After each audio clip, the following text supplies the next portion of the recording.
तो जय हिंद दोस्तों, मैं आपका साथी अभिषेक जैतवार स्वागत करता हूं आपका अपने यूट्यूब चैनल अभिषेक जैतवार इन्फॉर्म में। तो दोस्तों, जैसा कि मैंने पिछला वीडियो बनाया था जिसमें आपका अच्छा खासा रिस्पांस मिला और आपने कमेंट भी करा था कि भैया जो है वीडियो बनाइए प्रैक्टिस सेट के ऊपर, प्रैक्टिस सेट लेकर के आइए। तो दोस्तों, मैं आपके लिए आर्मी अग्निवीर में दोस्तों खास करके जीडी और ट्रेडमैन के लिए जो प्रीवियस ईयर में क्वेश्चन पूछे गए थे उन्हीं क्वेश्चनों का समावेश लेकर के आया हूं। और दोस्तों, ये जो प्रैक्टिस सेट अगर से आपका सपोर्ट रहेगा तो डेली चलते रहेंगे। तो बस दोस्तों, आपको मैं इस वीडियो के माध्यम से आज पूरा सारा कुछ क्लियर करा दूंगा कि किस प्रकार से आपका लेवल रहने वाला है। और मैं आपको यहाँ पर टोटल 30 प्रश्न आपके लिए लेके आया हूँ, जिसमें से 15 आपके जीके के हैं और 15 आपके दोस्तों जीएस के हैं। और मैं आपको यकीन दिलाता हूँ दोस्तों कि आप अगर से इस प्रैक्टिस सेट के साथ डेली जुड़े रहते हैं तो आपको एग्जाम में बहुत सारे क्वेश्चन यहीं से आपको मिलने की पूरी संभावना रहेंगी। और इसके अलावा दोस्तों, जो भी हम अगर से कोई भी क्वेश्चनों के 4 ऑप्शन रहते हैं तो हम उन सारे चारों ऑप्शनों को एक दूसरे से रिलेट करते हुए चलेंगे।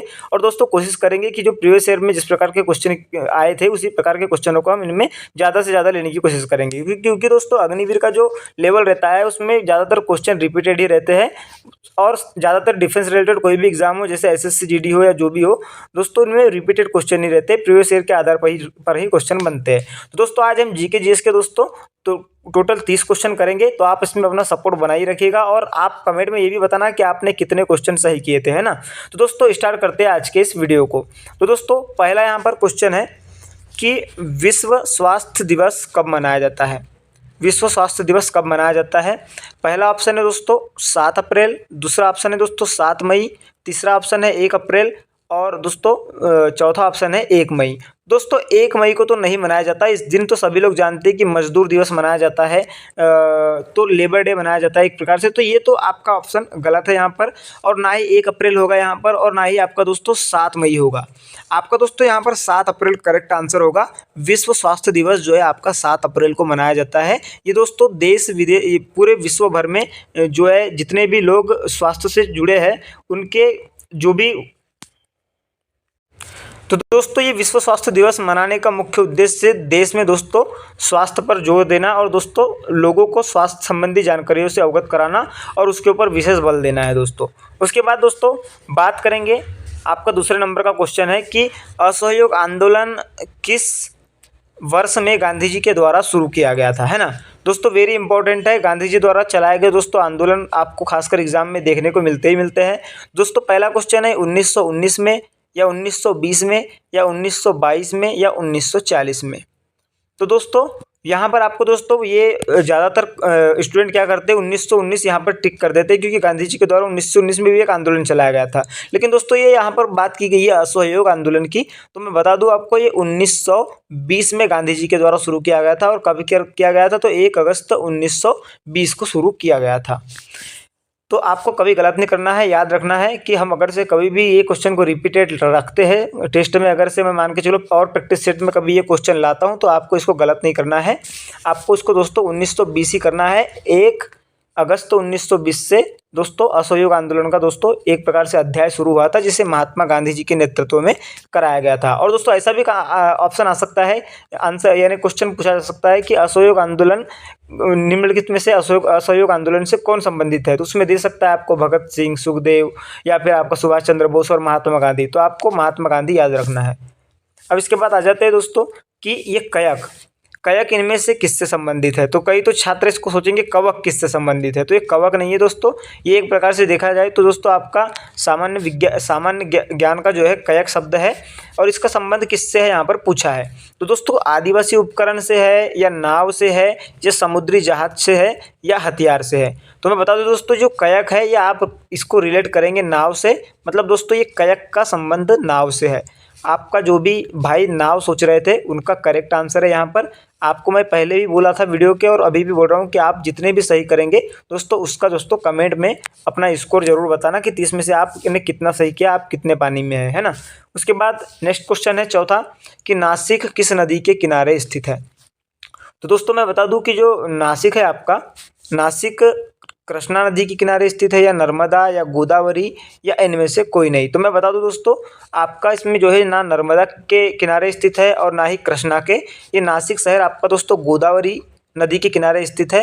और दोस्तों आपको एक सिंपल क्वेश्चन ये भी आ सकता है कि जो है नासिक किस राज्य में है, तो नासिक आपका महाराष्ट्र राज्य में है, ये भी आपको ध्यान रखना है। तो मतलब गोदावरी आपका करेक्ट आंसर होगा। और रही बात अगर से कभी नर्मदा के बारे में पूछ लेता है, तो नर्मदा दोस्तों मध्य प्रदेश की अमरकंटक से निकलने वाली नदी है, जो कि दोस्तों उज्जैन शहर एक प्रकार से जो मध्य प्रदेश का उज्जैन शहर है वो नर्मदा नदी के किनारे स्थित है। अब इसके बाद नेक्स्ट क्वेश्चन आ जाता है आपका। नेक्स्ट क्वेश्चन ये है कि भारत का एकमात्र जल प्रशिक्षण जहाज कौन सा है। यहाँ पर ऑप्शन आपको दिए गए हैं।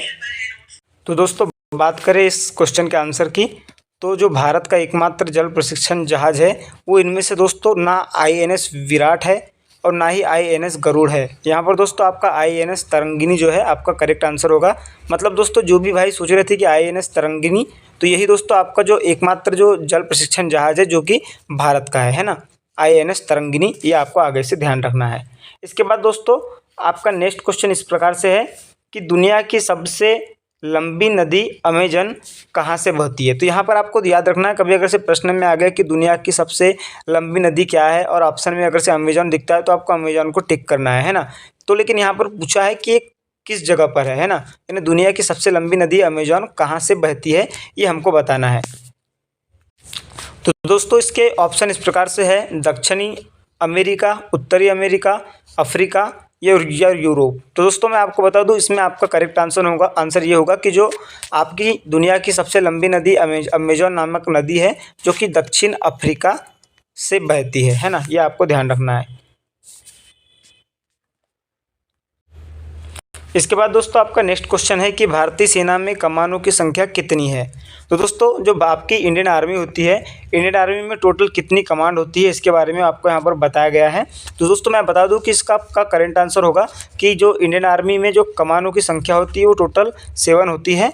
और दोस्तों यहाँ पर ना ही 62 होती है और ना ही 6 होती है और ना ही 20 होती है। आपका आंसर यहाँ पर 7 होगा दोस्तों। तो दोस्तों मैं आपको बता दूं कि इंडियन आर्मी से रिलेटेड और कुछ सवाल भी पूछे जाते हैं, जैसे इसके अलावा दोस्तों यानी कितने सैनिकों की एक प्लाटून होती है, ये सारे क्वेश्चन भी पूछे जाते हैं। तो आपको दोस्तों इस प्रैक्टिस सेट के माध्यम से डेली हम ऐसे क्वेश्चनों को भी रिलेट करेंगे। और दोस्तों एक बात बता दूं कि भारतीय सेना से रिलेटेड एक सवाल आता है कि इंडियन आर्मी डे कब मनाया जाता है। तो दोस्तों इंडियन आर्मी डे आपका 15 जनवरी को मनाया जाता है, ये आपको बात याद रखना है। और इसके अलावा आपको इंडियन नेवी डे भी याद रख लेना है और इंडियन एयरफोर्स डे भी याद रखना है, जिसको दोस्तों हम आगे आने वाली वीडियो में सारे कुछ दिवसों के ऊपर भी डिस्कस करेंगे। लेकिन आज का जो ये वीडियो है स्पेशली आपको लेवल समझाने के लिए, तो आप जो है लास्ट तक बने रहिएगा।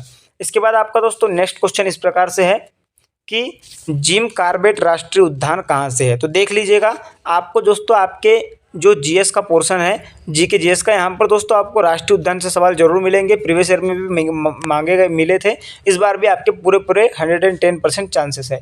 तो आपको बता दूं कि जो जिम कॉर्बेट राष्ट्रीय उद्यान है, यहाँ पर थोड़ा मिसप्रिंट हो गया है टाइपिंग में, लेकिन दोस्तों ये इसका मतलब है जिम कॉर्बेट राष्ट्रीय उद्यान कहाँ है। तो मैं आपको बता दूं आपका जिम कॉर्बेट राष्ट्रीय उद्यान जो है उत्तराखंड में है।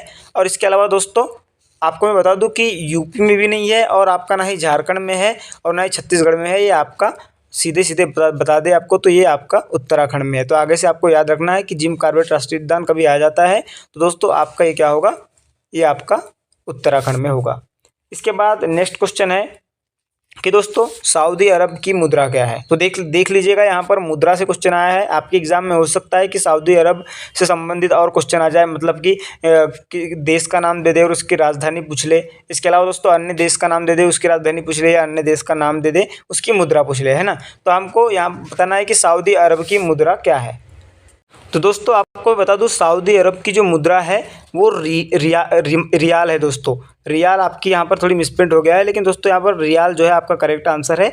आप इसे ये रियाल समझिएगा, सऊदी अरब की जो मुद्रा है वो रियाल है। लेकिन दोस्तों ये दिनार फिर कहाँ की मुद्रा है, ये भी सवाल आपको आ सकता है। तो बता दूं कि जो दिनार है आपकी कुवैत की मुद्रा है। आपको आगे से ध्यान रखना है कि जो सऊदी अरब है उसकी जो है मुद्रा रियाल है। और इसके अलावा दोस्तों अगर से आपको कुवैत की मुद्रा आ जाती तो आपको दिनार आपका करेक्ट आंसर करना है।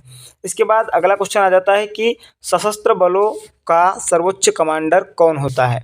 देख लीजिए, यहाँ पर सेना से रिलेटेड क्वेश्चन आ गया है। मतलब आप इंडियन आर्मी का पेपर दे रहे हो तो इंडियन आर्मी से रिलेटेड 1 से 2 क्वेश्चन मिलने के आपको 100% चांसेस है कि आपको 1 से 2 क्वेश्चन इंडियन आर्मी से रिलेटेड मिलेंगे। अब दोस्तों यहाँ पर सशस्त्र बलों के सर्वोच्च कमांडर है, सेना कमांडर है या प्रधानमंत्री है या रक्षा मंत्री है या राष्ट्रपति है?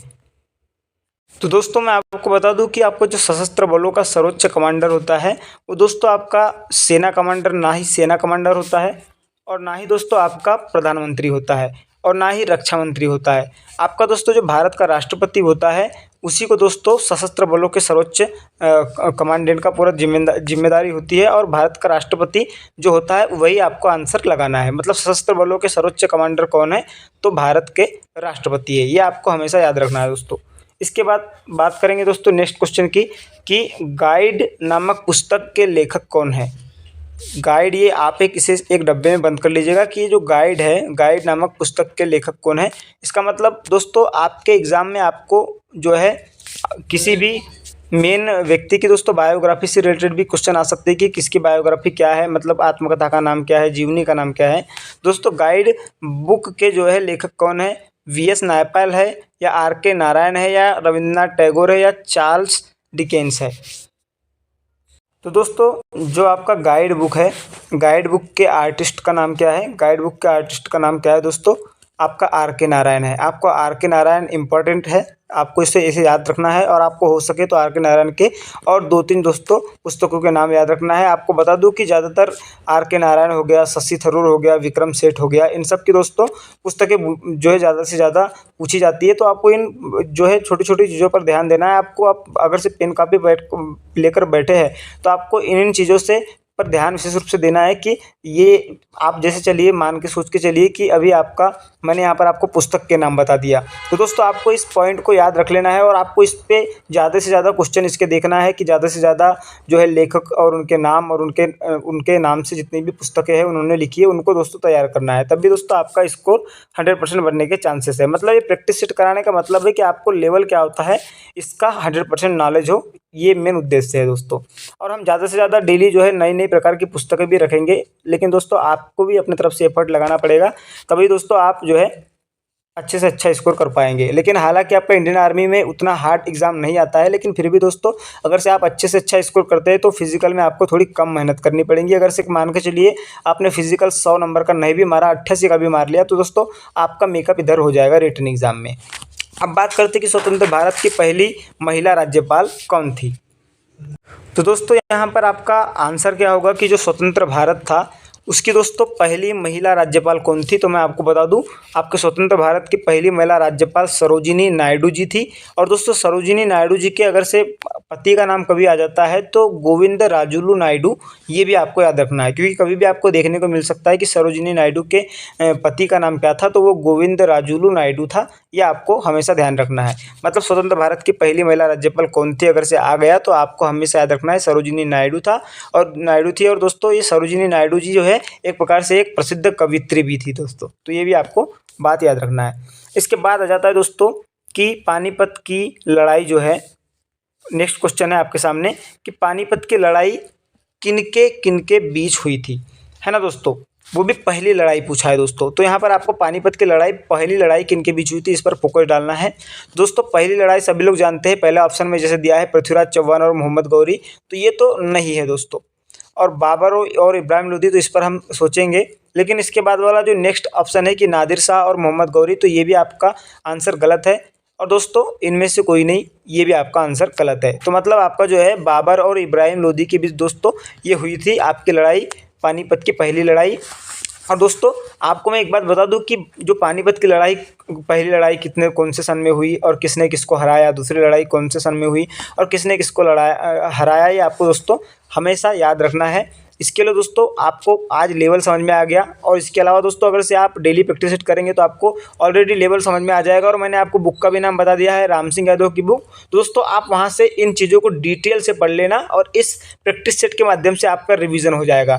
तो दोस्तों आपको हर एक चीज़ आसान लगने लगेंगी। तो दोस्तों आपको अपनी तरफ से एफर्ट लगाना पड़ेगा, तभी ये सब कुछ ठीक होगा, है ना। अब नेक्स्ट क्वेश्चन पर चलेंगे कि दोस्तों मोहिनीअट्टम किस राज्य का शास्त्रीय नृत्य है। पहला ऑप्शन है तमिलनाडु, दूसरा ऑप्शन है केरल, तीसरा ऑप्शन है उत्तर प्रदेश, चौथा है उड़ीसा। तो मैं बता दूं कि मोहिनीअट्टम, आप देख सकते हैं ये मोहिनीअट्टम जो है ये आपका दोस्तों केरल राज्य से संबंधित है। और इसके अलावा मैं बता दूं कि और एक जो शास्त्रीय नृत्य है जो केरल राज्य से संबंधित है वो है दोस्तों कथकली। कथकली अगर से आता है तो उसको भी, उस पर भी आपको टिक करना है कि वो केरल राज्य से संबंधित है। लेकिन अभी कभी आ जाता है आपको कि तमिलनाडु से कौन सा जो है शास्त्रीय नृत्य संबंधित है, तो उसको आपको लिखना है भरतनाट्यम, यानी भरतनाट्यम जो है तमिलनाडु से संबंधित है।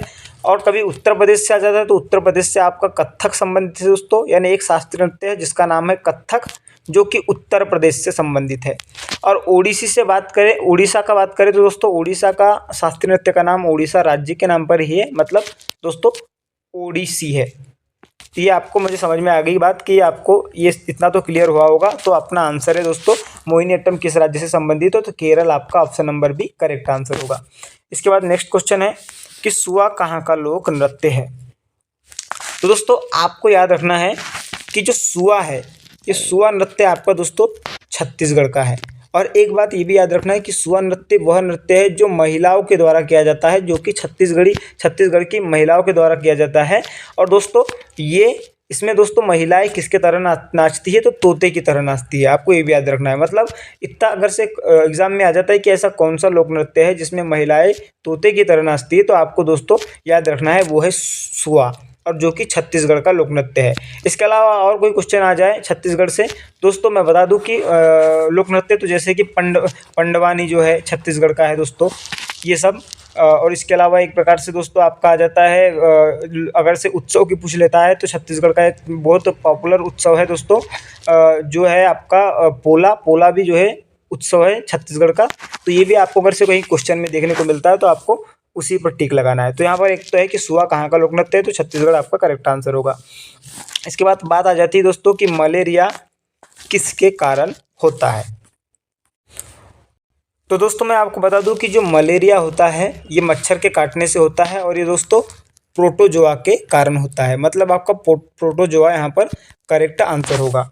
इसके बाद अपना अगला क्वेश्चन है दोस्तों कि अगला क्वेश्चन यहाँ पर देख लेंगे। हमने टोटल 30 क्वेश्चन लिए हैं, और आपको दोस्तों कमेंट भी बताना है कि दोस्तों कौन सा क्वेश्चन आपसे गलत हुए, या कितना क्वेश्चन आपका 30 में से कितना स्कोर रहा, ये भी बताना है। और दोस्तों ये पूरे प्रीवियस ईयर में आए हुए क्वेश्चन है, इसलिए दोस्तों आपको इनको दोस्तों गंभीरता से लेते हुए इन पर अपनी प्रैक्टिस करना है। दोस्तों अगला क्वेश्चन है कि बांझ विरोधी जो है निम्नलिखित में से बांझ विरोधी का नाम बताइए, यानी कौन सी जो विटामिन है जो बांझ विरोधी है। तो दोस्तों यहाँ पर आपका आंसर हो जाएगा विटामिन ई, मतलब विटामिन ई दोस्तों बांझ विरोधी है। इसके बाद दोस्तों अगला क्वेश्चन है कि अगला क्वेश्चन यहाँ पर देख रहे हैं आप अपने आंखों के सामने। अगला क्वेश्चन इस प्रकार से है कि कार्य बल और विस्थापन के बीच संबंध बताओ, यानी दोस्तों आपका वर्क हो गया, और इसके अलावा दोस्तों फोर्स हो गया, और ये विस्थापन हो गया। इसके बीच आपको संबंध बताना है कि चारों में से कौन सा दोस्तों संबंध है ना। तो दोस्तों यहाँ पर आपका ऑप्शन में दिया गया है W बराबर F इंटू एस, और दोस्तों W बराबर F/S, और W बराबर F-S, और W बराबर F+S। तो यहाँ पर आपका करेक्ट आंसर हो जाएगा W बराबर F इंटू एस, मतलब कार्य बराबर बल गुणित विस्थापन। सभी ने पढ़े हैं, आपको हमेशा याद रखना है W is equal to F into S, मतलब कार्य बराबर बल गुणित विस्थापन। आपको ये हमेशा याद रखना है दोस्तों। इसके बाद दोस्तों अगला क्वेश्चन इस प्रकार से है कि कौन सा रसायन पौधों से प्राप्त होते हैं, कुनेन प्राप्त होते हैं, या एस्पिरिन प्राप्त होते हैं, या इंसुलिन प्राप्त होते हैं, या इनमें से कोई नहीं।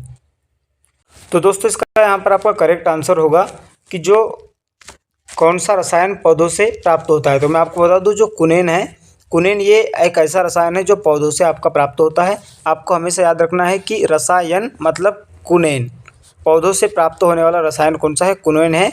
एस्पिरिन भी नहीं है, इंसुलिन भी नहीं है, और इनमें से कोई नहीं, ये वाला भी ऑप्शन नहीं है। आपका कुनेन जो है करेक्ट आंसर होगा।